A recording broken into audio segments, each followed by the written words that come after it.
Bismillahirrahmanirrahim. Assalamualaikum warahmatullahi wabarakatuh. Hamdan wa syukran lillah amma ba'd.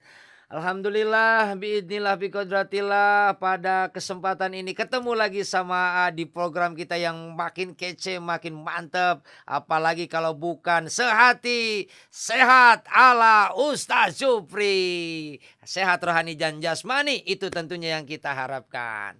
Sahabat sehati dimanapun Anda berada, alhamdulillah di bulan Ramadan yang penuh berkah ini semoga kita semakin diistiqomahkan oleh Allah untuk menjalankan ibadah kita dan amal ibadah kita juga diterima oleh Allah Subhanahu wa taala. Tentunya makin hari makin ke sini juga makin banyak tantangan ya enggak.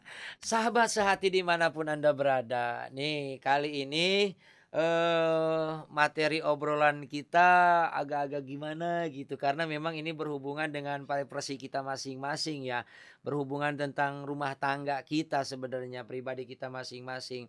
Tapi mau nggak mau hal ini harus kita obrolkan sahabat, karena kenapa? Karena memang hal ini pentingnya itu dialami oleh kita, apalagi ada kalau misalnya ada apa baru baru sebulan atau seminggu, pernikahan terus kemudian masuk bulan Ramadan ini tentunya, jadi bahan, perjuangan yang harus dihadapi dengan sekuat-kuatnya. Tema kita hari ini yaitu apa saja, yang boleh dilakukan oleh pasangan suami istri ketika di dalam bulan Ramadan, ya kan. Nah, ini pasti agak sedikit menjurus-menjurus gitu deh, tapi ya mau nggak mau, harus sampaikan ini karena memang ini penting, sebuah keilmuan buat kita. Sahabat sehati yang dirahmati oleh Allah.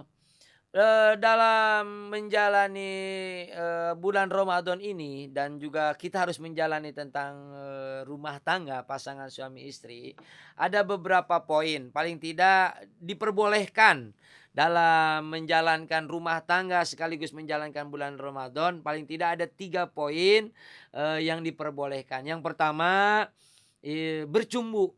Bercumbu di siang hari dengan pasangan kita, dengan istri kita. Pada dasarnya sih hal itu boleh-boleh saja ya sahabat, kita lakukan. Namun ada sedikit kekhawatiran seperti yang disabdakan dalam sebuah hadis Umar bin Khattab radhiyallahu anhu, hasastu yauman faqabaltu wa ana shaimun. Jadi kata kata Umar bin Khattab begini, "Suatu hari nafsuku bergejolak, maka aku pun mencium istriku padahal aku dalam keadaan puasa," katanya. Itu Nabi, kemudian beliau mendatangi Nabi Muhammad sallallahu alaihi wasallam. Faqultu, kemudian beliau nanya, "Sona'tul yaum amron aziman faqabaltu wa ana shaim." Nah, ya Rasul, saya teh begini, nyium istri saya tapi hasrat saya teh lagi tinggi gitu. Saya ngelakuin itu gimana ya Rasul? Kemudian kata Rasul jawabnya, "Ara'aita lau tamaddo tamadmado." Maaf, ulang nih. Ara'aita law tamadmado bima'in wa anta shaim. Kata Rasul, "Apa pendapatmu kamu kalau kamu berkumur dengan air?"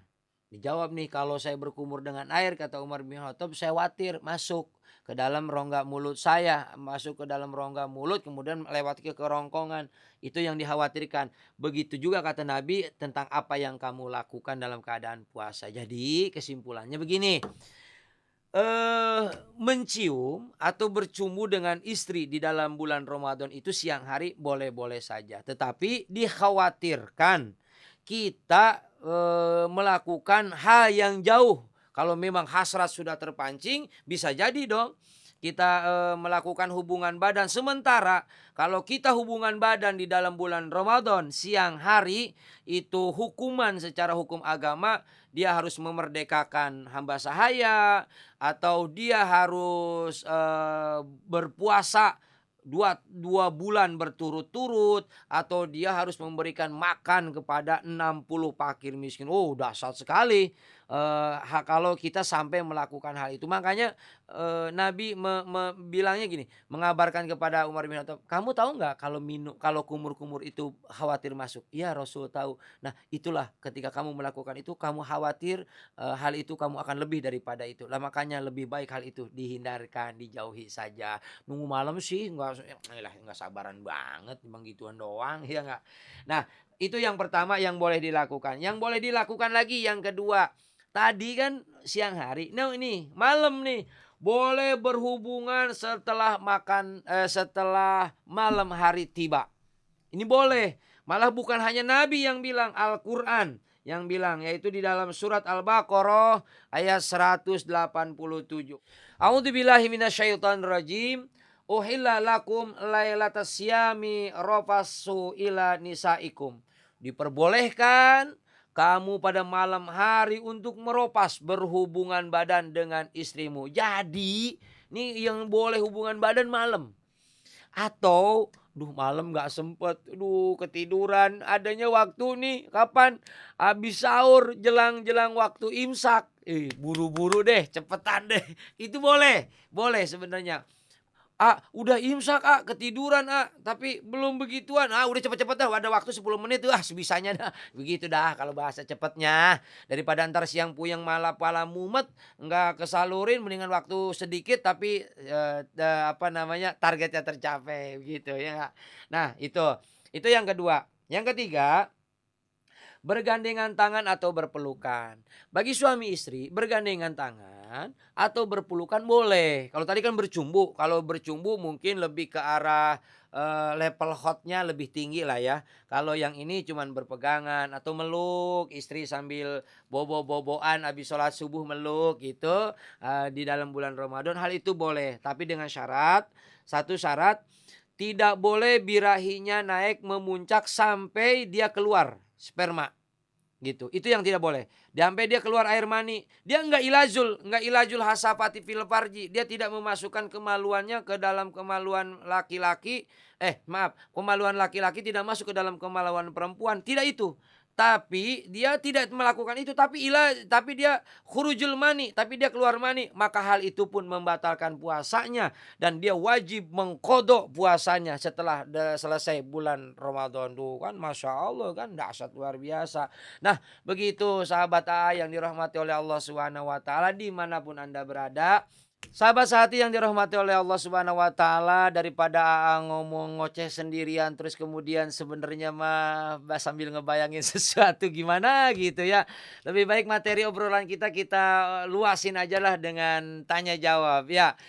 Di sesi tanya jawab jangan lupa nih, tanya jawab di bawah ini ada nomor telepon buat nelpon, sama WA, sama Instagram yang buat DM. Tapi jangan lupa buat yang telepon passwordnya, kalau bilang sehati, dijawab ya. Apa jawabannya? Sehat ala Ustadz Jufri. Begitu. Baik, kalau gitu kita tunggu yang telepon. Sambil baca WA juga buka-buka DM kali ada yang masuk. Ini belum ada yang telepon. Oke, WA. Oke, DM. Ini aja nih DM nih, ada yang masuk nih. Aduh. Oke. Pertanyaannya, apa nih?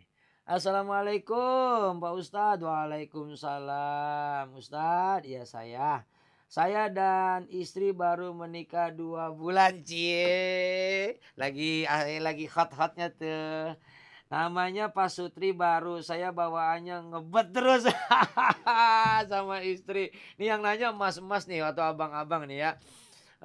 Habis ngebet terus sama istri, habis sahur aja masih on. Astagfirullahaladzim, Masya Allah. Kayaknya ini dahsyat luar biasa ini. Pak Ustadz pasti paham ya. Iya paham. Aku paham sekali maksudmu. Kira-kira ada nggak tipsnya? Kira-kira ada tipsnya nggak Pak Ustadz? Soalnya saya mau nanya sama orang tua, malu nyari-nyari di internet juga kurang pas. Mohon pencerahannya dan mohon disamarkan ya Pak Ustadz. Malu tuh, padahal penting, pengen tahu. Tapi nggak apa-apa. Terima kasih Mas ataupun Mbak ataupun siapa saja yang nge-DM pertanyaan ini. Yang jelas Anda mewakili pertanyaan dari jutaan orang di luar sana. Sahabat sehati yang dirahmati oleh Allah, menjawab pertanyaan dari DM tadi yang masuk tentang tips ataupun trik ya. Trik menyikapi yang selalu on katanya. Kalau dari maghrib ke subuh sih nggak masalah. Nah ini nih, lagi sahur tinggal imsak, tinggal beberapa menit lagi atau habis imsak malah, sebenarnya boleh sih sebenarnya kalau habis imsak tuh boleh. Jadi, kalau misalnya di masjid, imsak imsak itu masih ada jeda waktu 10 menit menuju, subuh. Itu masih boleh untuk makan dan minum sebenarnya ya, termasuk di ya itu tadi hubungan badan. Oke kalau gitu saya mengkerucut aja deh, misalnya gini, waktunya tinggal 10 menit, tinggal masuk ke dalam waktu subuh. Nah gimana nih, ini caranya nih, gini nih. Pertama, kalau hubungan badan diusahakan ya, diusahakan nih setelah, waktu malam lah, setelah berbuka puasa. Masa setengah puasa masih langsung enggak juga kali. Habis tarawih dah, habis tarawih ya. Inting malam tuh kan waktunya panjang tuh, panjang itu mah waktunya. Wah, bisa seberapa ronde aja itu mah terserah ya, karena memang waktunya panjang. Kemudian kalau sudah melakukan hubungan badan misalnya subuh segera mandi wajib. Nah, kalau durasi singkat nih, kalau durasinya, durasi singkat, maka poin-poinnya aja dah. Aduh, gimana ngomongnya ya? Aduh. Sebenarnya gini, bercumbu itu sunnah.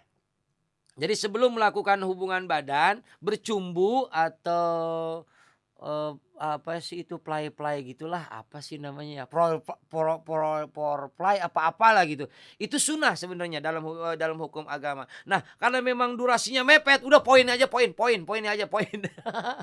Poinnya aja udah, poinnya aja langsung aja langsung serangan langsung senjata pemungkas aja udah. Kalau memang kan durasinya mepet. Daripada pas itu nggak apa-apa nih, itu nyampe ke ejakulasi bedug subuh, dor, Allahu Akbar. Wah jadi dah tuh. Aduh seru itu. Astagfirullahaladzim. Masya Allah. Sampai segitunya saya ngejelasin ya. Yang berikutnya yang keempat, buat pengantin baru terutama nih, jangan lupa asupan nutrisi ya, nutrisinya dicukupin lah. Karena memang kan waduh, siang puasa tanpa makan dan minum, malam bekerja. Kalau yang pengantin baru emang bisa begitu sih biasanya. Ya elah sama gue juga ngalamin begitu. Dan yang paling akhir dari AA, apapun yang Anda lakukan, mau habis subuh, mau habis isya, mau waktu mepet, tapi niatin bukan hanya menyalurkan hasrat, libido kita atau birahi kita, tapi niatin bahwa itu adalah sebuah ibadah. Suami ibadah, istri juga ibadah, insya Allah membawa berkah gitu. Nah, sahabat sehati dimanapun Anda berada, itu ajalah dari AA. Ini juga jadi rada-rada gimana gitu gara-gara menjelaskan ini. Tapi nggak apa-apa, ini ada manfaat, ada berkah buat kita semuanya.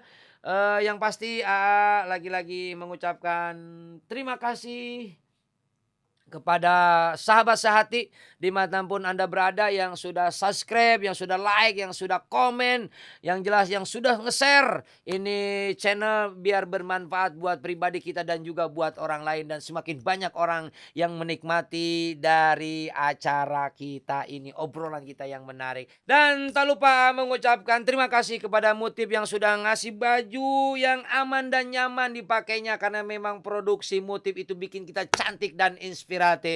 Dan tak lupa juga kepada Haromain Wisata Indonesia yang sudah jadi sponsor untuk Eagle sorban juga pecinya, yang mudah-mudahan doakan jamaahnya semakin banyak yang melaksanakan ibadah umrohnya. Hawinatur berkah dunia akhirat. Assalamualaikum warahmatullahi wabarakatuh.